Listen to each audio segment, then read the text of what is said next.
Hey, just wanted to come here to remind you that the physical version of my comic Lost Hearts is available to order on my Etsy shop right now. The link is in the description, and you can watch this video to find out more information about it. Okay, bye! Hello everybody, Super Proud Greasy here, and this is a video long in the making. I know I say that about a lot of my videos at this point, but I mean a long time in the making. And that's because this video has a pretty long backstory to it.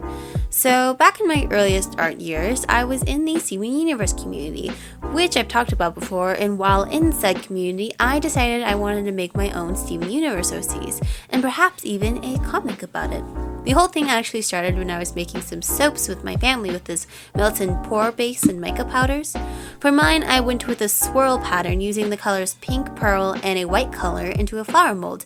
And while working on it, I thought to myself, what if there was a Steven Universe gem that was made like this? And that's when it all started. I made my first OC, named Rosaline Pearl, spelt incorrectly, of course, and then I made another, and lots more, but the ones I always loved the most were these specific four and Rosaline Pearl herself. Now, I've actually been out of the Steven Universe community for a while, but I still love the idea of these characters, so I decided it would be fun to try and redesign them into one of my stories. This turned out to be a bit more difficult than anticipated, and ended up making several versions of everyone's drafts before I was happy with them. But as you can probably tell from this video, I finally have everyone's designs nailed down. So let's begin with our first design. As mentioned in the video, the first Steven Universe character of mine was called Rosaline Pearl, and this was the first drawing I made of her. And yes, I'm aware that her design looks pretty messy. At the time though, that was kind of the point. Rosaline was once two gems, both being pearls that were shattered, but their gem shards were turned into a powder and melted together to create one gem. How their gems would ever be stable enough for this, I don't know, but maybe some of that would have been explored in the comic if I actually continued it. She was stronger and taller than most pearls since she was basically a fusion, but she was also a bit of a klutz. The comic would have followed her trying to serve the diamonds, but after meeting the three other OCs, which I'll get into, she slowly starts realizing the truth and maybe even becomes a crystal gem. I was so wanting to turn this into a full comic that I even started to draw the first few pages, which would follow the two pearls that become Rosaline. I even remember starting over and over again with just the first page, since it was my first time trying to write a comic and I never actually wrote anything down beforehand. But now let's talk about the design. It really took me a while to figure out what I wanted to do with her. I still wanted to keep most of the elements she had before, as that's why I created her in the first place. You can even see that in the first draft I made of her redesign.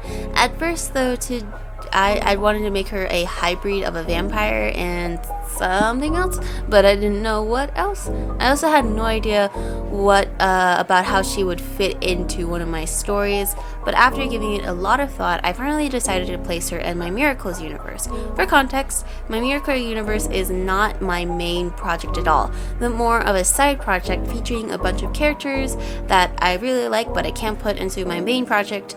But in the Miracle universe, you have the world that most people live on, which is mostly very fantasy-like, and then you have their moon, which is home to a very cyberpunk-like place, and the people that inhabited both have been at war for a long time, with the people of the fantasy world using magic to fight, while the people on the moon use tech. So on the moon, the people there have found a way to make inorganic life in the form of droids. These droids can have different models made for different things, and they're powered by harvesting the life aura or souls of people. So you might be able to tell that Rosaline is one of these droids, and you might have guessed it based on her original story, but she's special as she's powered by two souls. So that's how I was able to keep her original traits while being able to separate her from the Steven Universe world. Now for her design and story, as you can see, I worked on her robot design first without the clothes. You might have seen that she still has a circle on her stomach where her pearl used to be. That is now where her power source is stored, and based on the model, it can be placed in different locations. Rosaline's model is a fighter, but I imagine that the person she works for treats her more like a fancy object and trying to give her more safer jobs like secretary work, so that's why she has a more fancier outfit that's not really good for fighting. She obviously would still need to fight though, so she still has a pair of rapier swords, which she had in her original design too. I tried making her robot design look ornate and pretty, and I did do one other draft before this one that looks more similar to this version, but in that one the design was way too complicated, so I took the time to simplify it here. Because I was going to do this as a lineup as well, I tried giving everyone different body types and heights, and Rosaline actually ended up being a lot more curvier than initially planned, but I think it really suits her, and she's cute. And her thicker arms and legs would obviously be a better build for a fighter robot. The world she lives on is very cyberpunk, but very Victorian cyberpunk, so designing a Victorian cyberpunk character was really fun. At first it was hard because I couldn't find much of a reference for it, but was able to figure it out. I did want to add in some elements that she had in her first design, but edited them to be more cohesive. These included things like the sheer fabrics, originally being a shawl and skirt, which I changed to be a sheer undershirt in her coattails. I also added in more diamond shapes and sharper shape language, mostly to call back to her first design. For her colors, despite one of the gems she was made of being white and blue, she was mostly pink and white in her first design, so I tried giving her more blue in her outfit. I also wanted her clothes to seem more ornate and pretty. One of the things I feel like has changed the least is her hair, being the same short on one side and long-sided with the ponytail. I still think it's really cute, and you might see that she has a small little fang. I like the idea that the traits of the souls the robots have carry onto them, and I think that one of the souls that powers Rosaline is still a vampire, which in my universes look like this because they're in both of them. Her weapon is and has always been a rapier. Since I've gotten slightly better at weapon design since first making her, it was fun getting her weapon design down. Although in her earlier draft before this one I wasn't really happy with it, but now I think it looks pretty good. Now for her personality, you might be able to tell, but she's super shy and nervous, and in every version she just wanted to try her best in pleasing the people she works for. However, her views might change when she meets a couple of weirdos. And that's it for Rosaline. I know that was a lot, but this is a character that means a lot to me since her story almost became the first comic I worked on. Now, for the next character. Up next is the character originally known as Red Pearl. In the story, she was a crystal gem who was sent to infiltrate Homeworld right around the time of the whole pink diamond shattering and the gem's corruption. She gets captured, but then is rescued by Rosaline, who thinks she could be helpful. However, her rebellious spirits rubs off of Rose as time goes on. One thing about the story I never really got to was how it would end, but I did imagine that Red would somehow learn about what happened and might leave or be bubbled for a bit, but is able to bring Rosaline with her to the crystal gems that we know now. Interestingly, she never really got a character arc of her own, but she's what causes Rosalines to change, which I know there is a term for that, but I can't think of it right now. It's like when a character doesn't have an arc of their own, but they cause others to have arcs in their own.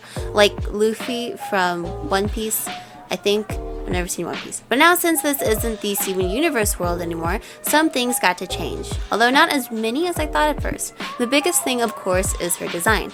I thought the best thing that she could be was a dragon. Because yes, this world does have dragons. Because they're cool. And I said so. The dragons are able to shapeshift themselves almost entirely except for their horns, eyes, and teeth, and sometimes their tail. Those things just change in size, and instead of keeping her old name, I decided to name her Se-Ying instead. Like I mentioned, all of these characters took a while to redesign and had multiple drafts, but out of all of the redesigns, Se-Ying is the one that changed the least. Her design is pretty much stayed the same. This is mostly because I fell in love with the very first version of her redesign, and so her other drafts were basically just redraws with some slight tweaks in it, which is the same that goes for this one. So I'm not going to mention the small changes unless they're important enough. Since Se-Ying is from the fantasy world, her design is obviously a lot more fantasy and inspired by ancient times. I gave her this cool chest plate and a tunic that has longer sleeves. This is mostly an homage to her original design, where she always had this, but also asymmetrical designs can give a bit more flair to them. and can be more interesting to look at. I also gave her these thicker gloves. Originally, she only had one on one hand, but I thought it made more sense for her to have them on both hands. Another thing I did as an homage, but also for story reasons, is give her a star theming. I started doing this by adding this star shape that's on her boot here on other places like her belt and the end of her ribbon tail things, and also in this shape that this scar on her cheek has. For the colors, I kept with the original red color scheme with gold, but added deep blue as an accent in her horns and eyes, just to make them pop. I also added this swirly tattoo mark on her arm, but I don't know if I like that. I might remove it. The weapon was fun to draw, especially because I always imagined her weapon being this kind of spear called a kwandao, and the way I drew it here is how I always imagined it in my head. Now for her story. She is part of the fighting forces against the cyberpunk moon, but instead of being sent on a spy mission, she went there without anyone knowing. So Ying is a very rebellious person, and she'll go against the rules because she believes that's the right thing to do. She's very stubborn as well, so it can be hard to change her mind, but she can easily get others to go with her troublemaking, which is how she and Redesign met. She can obviously turn into her dragon form, and she can turn into other animals as well. But I didn't design her dragon form here because I'm terrible at drawing dragon anatomy, but I want to work on that this year. And funnily enough, apparently this year, the Lunar New Year, the Chinese calendar, it's the year of the dragon. So, you know, I'm gonna make it my year of the dragon. I forgot to mention it, but I drew her with her more muscular build and being taller than the rest. Because dragon. It's pretty obvious that I really like her design, and she's always very fun to draw, but now let's move on to another one of my favorite characters, personality-wise at least. The next character used to be known as Purple Pearl. They were a pearl that had abnormal strength and was for whatever reason sent to be shattered. They escaped but came back for vengeance. They were pretty reckless and aggressive, and they also always wielded a large axe. Originally, this was their main look, but because I wanted them to be poofed a lot, they also got a lot of extra looks as well, including one where they did eventually join the Crystal Gems. Coming up with their redesign took a while, as I really wasn't sure what concept I wanted to give them. After coming up with the robot idea, at first they were going to be a part of the organization that made them and was just a bit reckless and extra, but eventually I decided the best thing to do for them was to make them a queer cyberpunk pirate, because of course, and their new name being simply Captain. Like Rosaline, they're an android as well, but their model was made to be a companion droid, but due to some changes, the people in charge began taking all the androids and using them as fighting models. Because Captain wasn't made for this, they faced a lot of difficulty and weren't treated well at all, so they escaped, found a bunch of other outcasts, and made their own pirate group. Their android skin looks almost the same as Rosaline's, but the spot where their soul is on the chest, since that's where their gem was before. In a lot of their old designs, I had it partially covered, but changed that for this one. Because of that, I added this almost color-like look around the neck by making it a darker color, and used this darker color in other areas as well. Now for the clothes. I will admit they did end up looking like a certain other character of mine, but I'm okay with it. Actually, it's like two other characters of mine, but it's okay. One thing I did like about the original were the accents of pink. So in this one, I really wanted to use that color as a neon accent color. In fact, I ended up using a lot of the same colors from their old look. You might have also noticed at this point that I decided to give them a hat. I'm admittedly not the best at drawing hats on characters, but a pirate captain isn't complete without one, so I tried. I even included a little pink feather. Now, in all of their designs, they always had these low pigtails, and for their new hairstyle, I tried drawing them in a way where it seemed more like pinned in the back almost, but I also think their old hairstyle would work for them. I'm not sure why I included this, but I also gave them these great tips on their side bangs. I do quite like it, although it can be hard to draw because I have to select that specific area if I don't want the colors bleeding into other areas. And yes, I also give them heels. Since I figured out how to draw those, I've been giving a lot of my characters heels, but it's also a little bit for story reasons. You'll notice that I've been drawing all these characters in a lineup way, and for Captain, they are the shortest one in the line, even with heels. So yes, I'm saying that Captain is very short. and I actually imagine also shortest out of the whole crew. But even though they wear heels, they never see their height as a sign of weakness or anything. I just found it funny. For their weapon, I gave them 2 guns. Also not unlike another character of mine, totally not at all. It is a lot different from their big axe though that they wielded before. But I do like this change since 2 other characters already wield pretty melee weapons. In fact, I had such a hard time figuring out their weapon. Before I tried keeping the melee thing in mind, and then it just went to a lot of weird places before I just went with the easiest option for a pirate. Their personality can be described as very extra and silly. They like being in charge and being the boss, but they also care for their ship and crew, and they also have a big fondness over a person that was at first a stowaway, who I will be talking about next.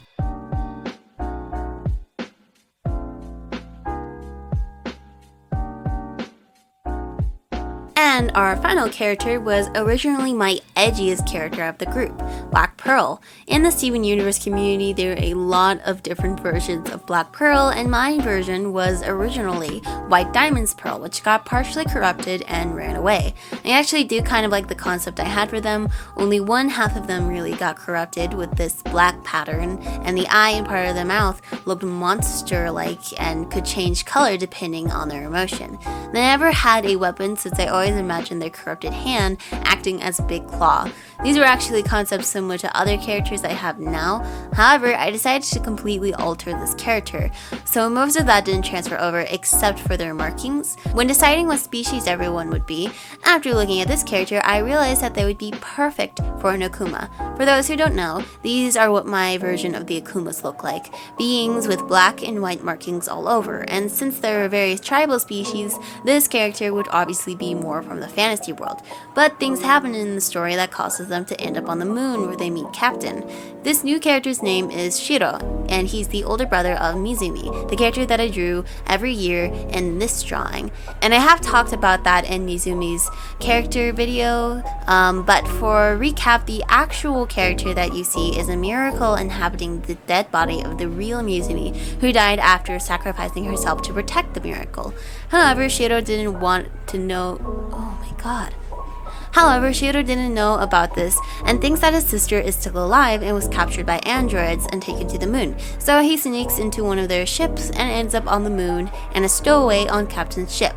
Because of Captain's fondness of him and eventual attraction, he becomes the right-hand man of the ship and helps them with their rebellion. Shiro is pretty shy and anxious, pretty much nothing at all like their gym version, and is a very responsible person, so he makes a good foil to the pretty reckless Captain.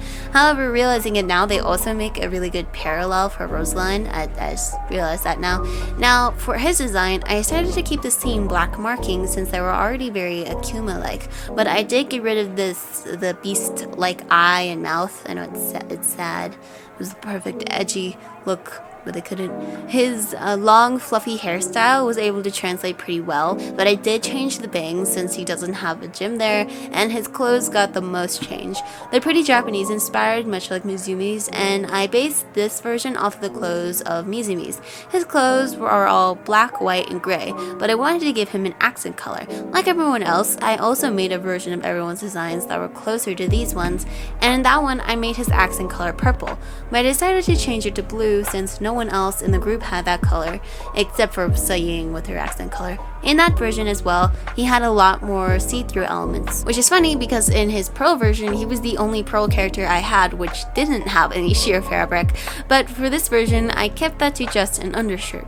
Decided unopposed for him is always hard because he doesn't have a weapon or any magical powers, not even the claw that he had before, although I do imagine that Captain teaches him how to use a gun, but he is pretty agile and smart, so you can kind of think of him as the Sokka or Suki of the group, just with a lot more anxiety. I might talk about the Akuma race more in a different video, since they're pretty important in my main project as well. The dragons are too, but they're dragons. That's also something I forgot to mention, but a lot of the species in my Miracle universe are the same as my main universe one, so the Akumas appear in both, and also the dragons. And that's pretty much it for everyone. Thank you so much for watching this video. It was a long time coming since the slightest older designs I talked were originally going to be the ones I talked about in this video, but a lot of complications happened. I lost a lot of footage for the Ying section, so I procrastinated and realized the designs weren't very good anyway, and there is actually a third older set of designs as well that I intended to make into this video, but I don't even think I got around to scripting it. Anyway, that's it for this video. Thank you again for watching. I have all my normal stuff in the description. I have an art shop where you can check out some of the art things I sell. I have a webtoon where I post all of my comics, and I have an Instagram where I post my art, so you can check all that out there. And in the meantime, I will see you all in the next video. Bye!